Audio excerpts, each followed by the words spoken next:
Saudi আরব সম্প্রতিকালে এক সপ্তাহ বোধহয় হয়নি, সৌদি আরবের সঙ্গে ট্রাম্পের মানে আমেরিকার ট্রাম্পের চুক্তি হয়ে গেছিল। কেউ বলে হয়ে গেছিল, কেউ বলে হওয়ার পথে ছিল।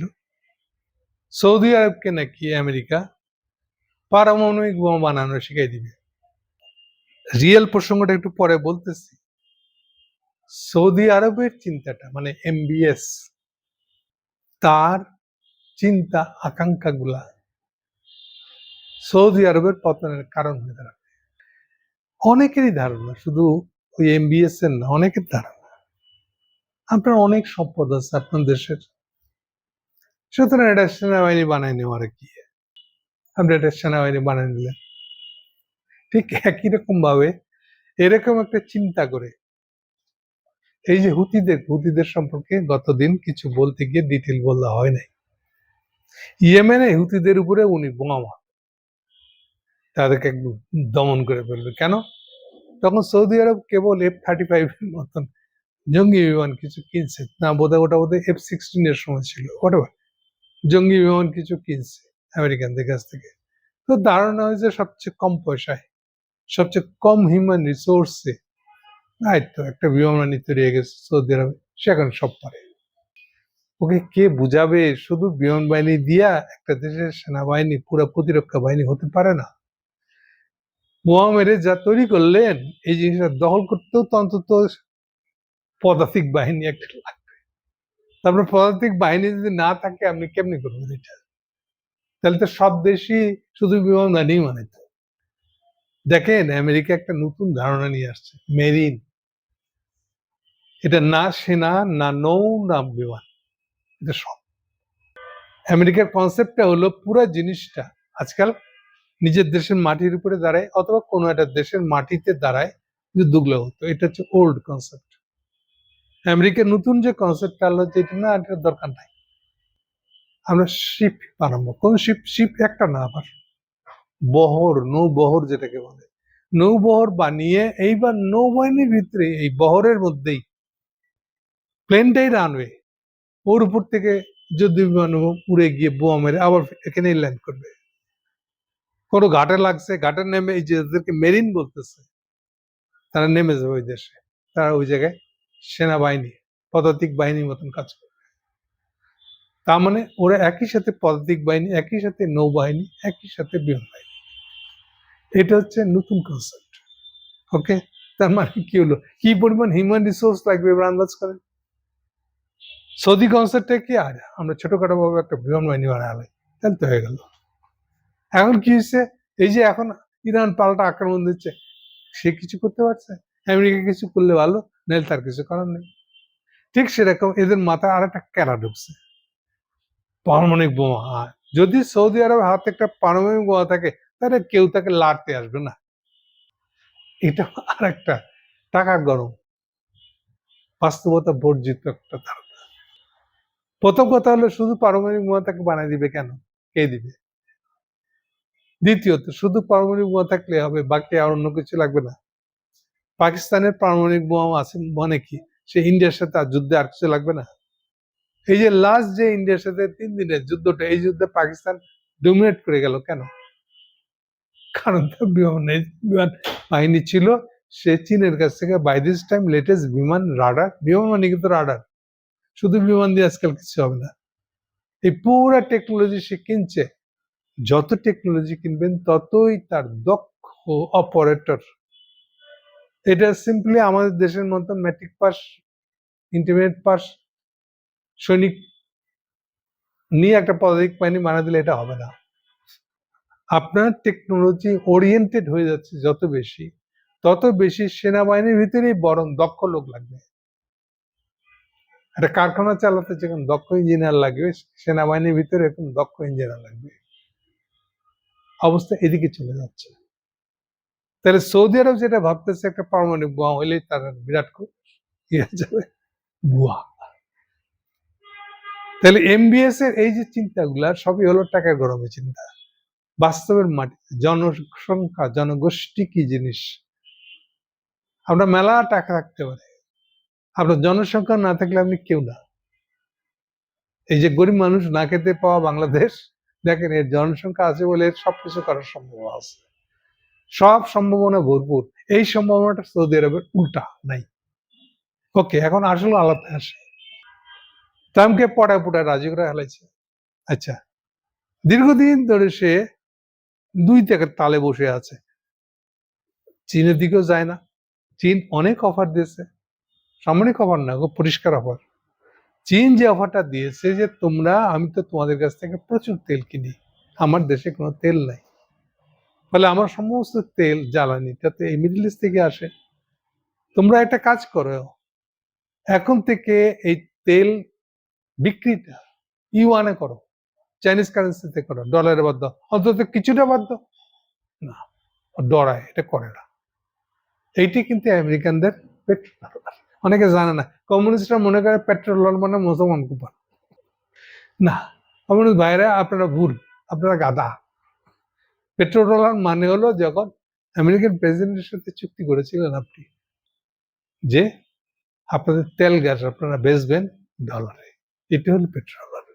এটাকে চেঞ্জ করে দিতে চাচ্ছিল, যে চায়না বলছিল যে অন্তত আমরা যেটা কিনি এটা ইউয়ানে কিনেন, তাহলে আমাকে ডলার কিনতে যেতে হবে না, তাহলে ডলার ডিপেন্ডেন্সি থাকবে না, তাহলে ডলার ডোমিনেন্সিটা কমে যাবে। এটা 2015 সালের লাভ। কারণ 2015 সালে চীনকে প্রথম আইএমএফ চীনের কারেন্সি ইউয়ানকে গ্লোবাল কারেন্সি হিসেবে স্বীকৃতি দিয়েছিল।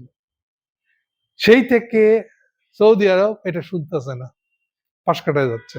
ততই সে আমেরিকা কোলে ঢুকে রাখছে। সেইটারই ফলাফল হলো এই যে এখন ঘাঁটি বানাইতে দিতেছে, শুধু নিজেকে না, পুরো মিডল ইস্টের 7টা কান্ট্রির সবাই ঘাঁটি বানাইছে, ইনক্লুডিং জর্দান, ইরাক।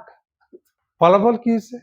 এরা সবাই এখন ওখান থেকে আমেরিকান উড়ে এসে মারতেছে, ফলে স্বভাবত ইরান ওসব দেশে বোমা মেরে গুড়াই দিবে। এখন সেগুলা খাওয়ার পরে সৌদি আরব বলছে না, এটাও তো হইলো না, তাহলে কি করতে হবে? আচ্ছা, আমি পাকিস্তানের সাথে চুক্তি করি। এখন পাকিস্তানের আর্মি গিয়ে বসেছে সৌদি আরবে, ঠিক আছে, বেচারারা গরিব মানুষ। পাকিস্তানের ফাইন্যান্সিয়াল ক্রাইসিসের শেষ নেই। ওই এক নওয়াজ শরীফে যেরকম মারা মারছে, আদালতই থেকে $10 বিলিয়ন মেরে দেওয়ার কারণে যাবজ্জীবন সাজা দিছিল। কায়দা করে সে লন্ডন পালায় যায় অসুস্থতার অজুহাতে। আর ইমরান খান ভাবছিল যে আচ্ছা ঠিক আছে, যাক, বিদায় হবে। কিসের কি, ওখানে গিয়ে সে এই ষড়যন্ত্র করে এই যে এখন ফিরে আসছে, খালি নিজে ক্ষমতায় বসতে পারে না, ভাইটাকে বসেছে। তাহলে সেই সময় থেকে এই যে পাকিস্তানের অর্থনৈতিক অবস্থা ডুবে যাওয়া, সেই ডুবে যাওয়াই আছে। চীন হেল্প না করলে, চীনের ঠেকা না থাকলে, চীনের ঠেকা হলো গোয়াদার প্রজেক্টটা চীনেরই কাজে লাগে। ওকে, তাহলে পাকিস্তানকে নিয়ে গেছে। সম্প্রতিকালে ওখান থেকেও আবার আমেরিকানরা হামলা করছে। তাহলে স্বভাবত এইবার যখন হামলা দিতে গেছে ইরানরা, তখন বলতেছে তোমার পাকিস্তানকে রক্ষা করতে হবে। ওকে, এখন এই এমবিএস কে একটা কথা পরিষ্কার করে রাখি, আপনি যদি এত বেশি করে পাকিস্তানের উপর নির্ভর করেন, পাকিস্তানকে যদি ইরানের বিরুদ্ধে প্রোটেকশন হিসেবে ইউজ করতে চান, ফলাফল হবে ইরানও শেষ, আপনিও শেষ। আর নাহলে এগুলো একটা দিক, আরেকটা দিক হচ্ছে পাকিস্তানও শেষ। কেন? সোজা ফর্মুলাটা শোনেন। চীন যদি আজকে ডেকে খালি বলে তুই এক্ষুনি সৌদি আরব থেকে আর্মি ফেরত আনবি, এই আসিফ মুনির বলবে জি স্যার, প্রমাণ, এটা প্রমাণ দিয়ে দিই। ইরান থেকে তেল আমদানি করা বুঝেন, চীন সারাক্ষণ তেল আমদানি করতেছে, আসার রুট হলো ওই হরমুজ প্রণালী। হরমুজ প্রণালীতে এখন বন্ধ হয়, ইরানের হাতে বন্ধ থাকে বা আমেরিকার হাতে বন্ধ থাকে, ফাইনালি এটা বন্ধ হয়ে আছে। এখন চীন যেটা করছে, পাকিস্তানকে ডেকে বলছে শোন, আমি কোনো কথা শুনতে চাই না, সমস্ত ট্যাঙ্কার নিয়ে এসে by road or by train Iran থেকে তেল যাবে, তোদের সঙ্গে পাকিস্তানের বর্ডার আছে, পাকিস্তানে ঢুকাই দিবি, পাকিস্তানের বর্ডারটা পার হয়ে এই যে গোয়াদর হাইওয়েটাতে উঠবে, উঠটা এইটা গিয়া কাশঘর উইগুর হয়ে চীনে ঢুকে পড়বে। এই রোড খুলে দিবি, ব্যবস্থা করবি। ওইসব আমেরিকার ভয় দেখাবি না আমাকে, আমেরিকার অজুহাত দেখাবে না, কাল থেকে এটা করবি। সাথে সাথে পাকিস্তান এই পথ খুলে দিয়েছে।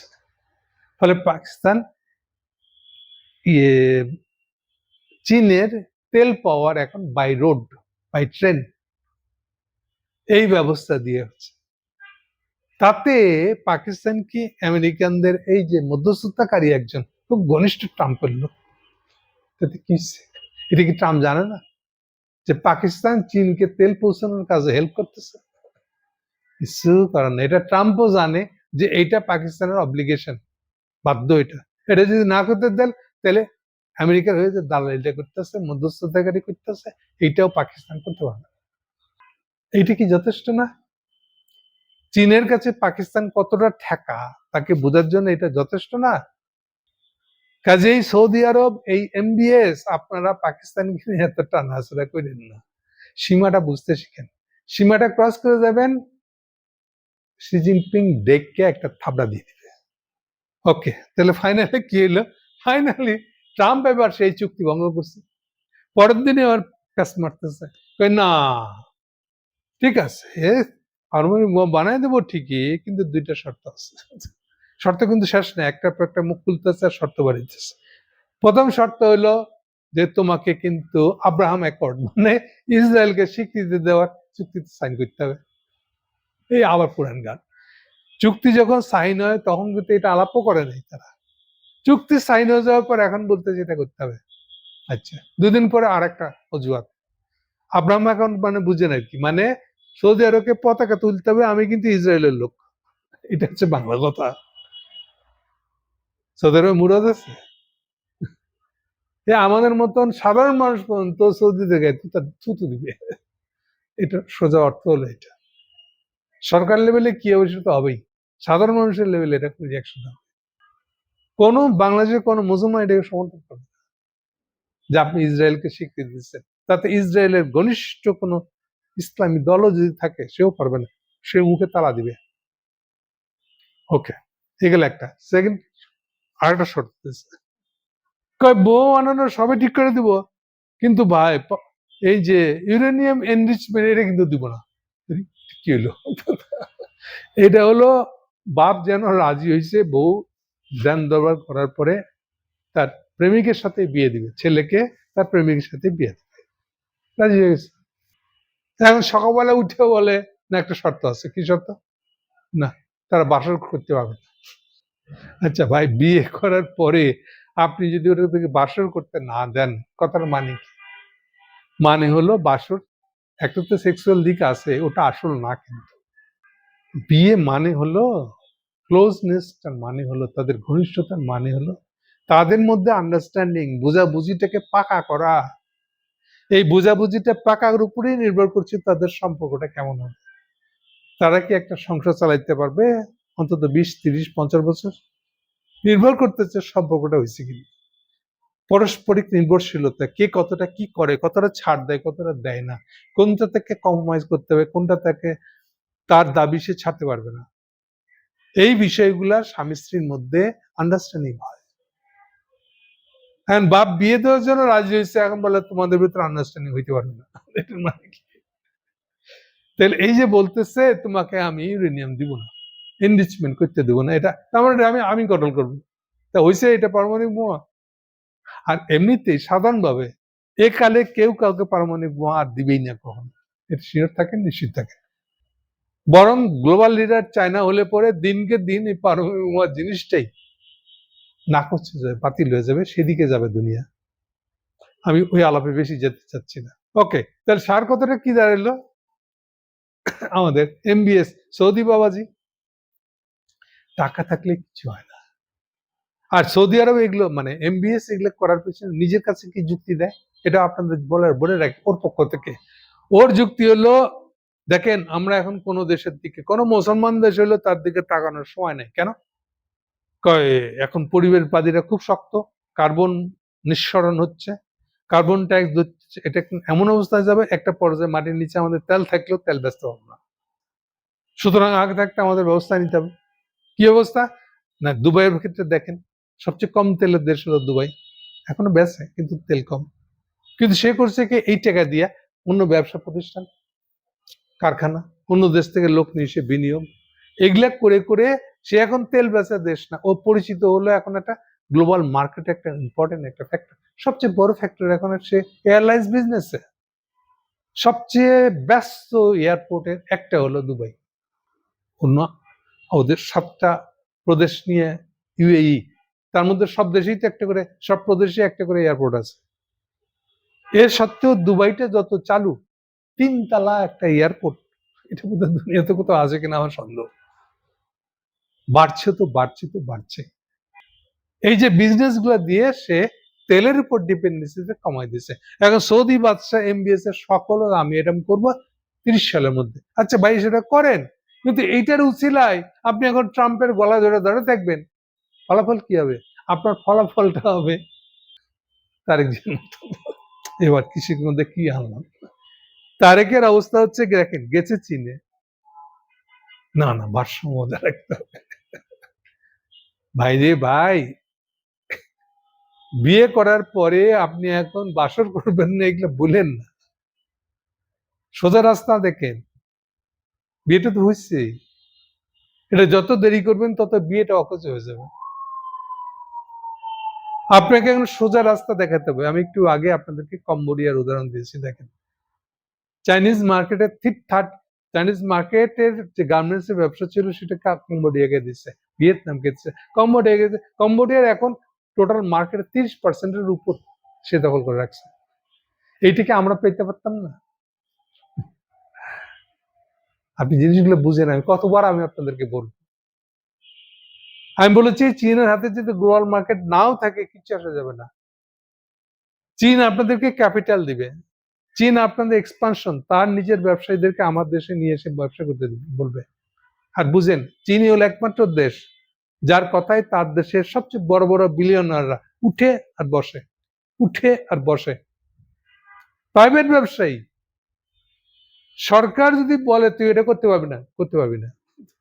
এটা আমেরিকা না, যে পার্টির বিরুদ্ধে, প্রেসিডেন্টের বিরুদ্ধে, প্রেসিডেন্টের কোনো রিকোয়েস্ট, কথাটা আসবে রিকোয়েস্ট ভঙ্গিতে, এটা ভায়োলেট করবে, এরকম কোনো চীনা ব্যবসায়ী নেই। এটা হলো এমন রাষ্ট্র, এটা আমেরিকা না। ওকে, তাহলে কি দাঁড়ালো? আপনি নাচতে নেমে ঘুমটা দিবেন না। সৌদি আরব এই নাচতে নেমে ঘুমটা দিচ্ছে দেখে এটা যে কি হারে পড়বে, পতন হবে, দেখা যাবে হয়তো চীন লাগবে না, ইরানের কাছে গিয়ে ইরানের পায়ে পড়তেছে, আব্বা বাঁচান আমারে, আমার ভুল হয়ে গেছে, আমেরিকার ট্রাম্পের পাল্লায় করে আমি ভুল করে আলেছি।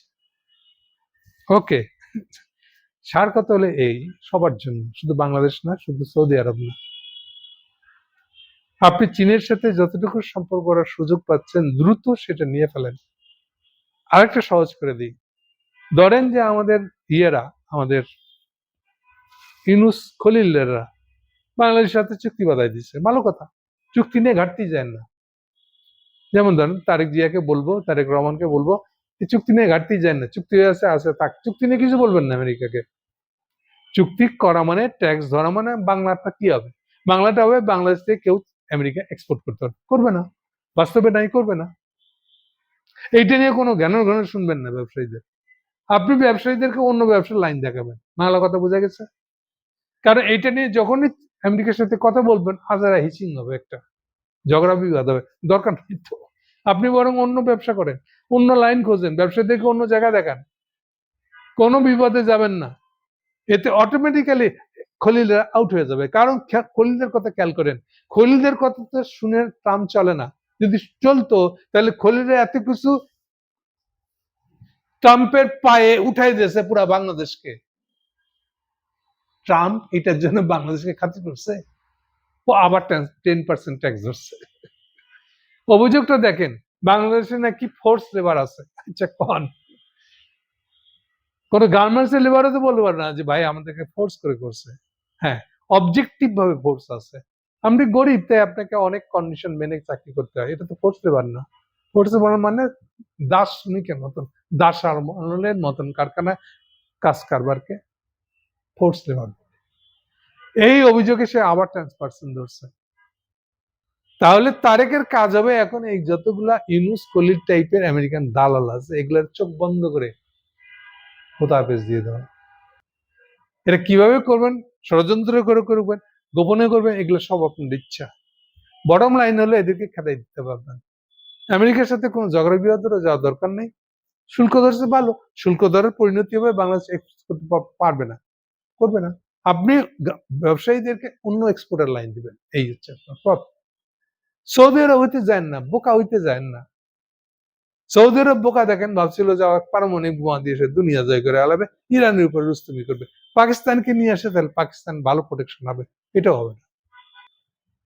আমরা চাই বা না চাই, দুনিয়া এখন চীনমুখী হয়ে যাচ্ছে।